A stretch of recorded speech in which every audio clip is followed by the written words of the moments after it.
Australian Christian lobby is annoyed that the Morrison government has said that Ukrainian visas go to the top of the pile. How can anyone have any other reaction than this is one of the most, war-torn places on the planet right now? There's a chance to get people out. They're people who want to defend their country. Why wouldn't they be at the front of the list?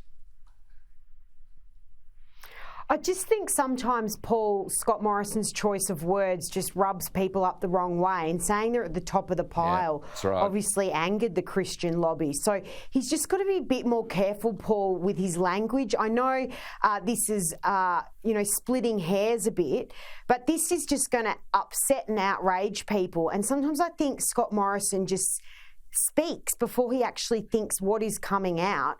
To say that these people are being fast-tracked, of course he's going to outrage groups. So just tone down your language a bit. And he keeps doing this time and time again, I think, kind of putting his foot in his mouth a bit.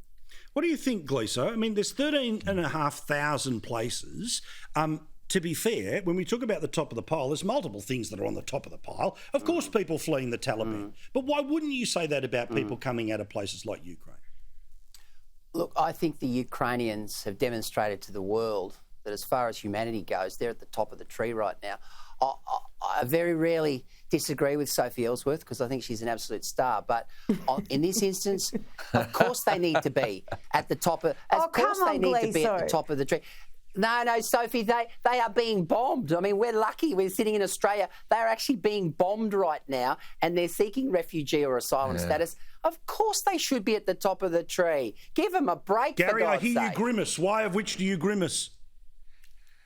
Look, Paul, I think, yes, they can certainly be prioritised. We have a non-discriminatory migration system. When we fetched all the Kosovars out during that dreadful war in the former Yugoslavia, we gave them safe haven. We gave them places to come to. In Hobart, there were entire townships that adopted people. We set up accommodation for them. We made it safe for them until their country was repaired and they could go back. Now, the Afghanis facing exactly the same thing. It's kind of more problematic, Afghanistan, because it's a hard place to get into and out of.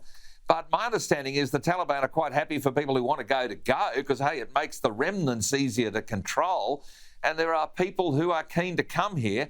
So we can do both, Paul. We have been capable of doing both. And the thing that people always forget, whether you're a poor refugee or a rich business migrant, people come to this country to come to a better lifestyle. They bring energy, effort and ambition, which rubs off on us all. Our migration program has boosted the economy. So Ukrainian, Afghani, whoever they happen to be, providing they pass the character health and so forth, those sort of checks, let's bring them all here within reason, within the planning levels. I think we can do it all.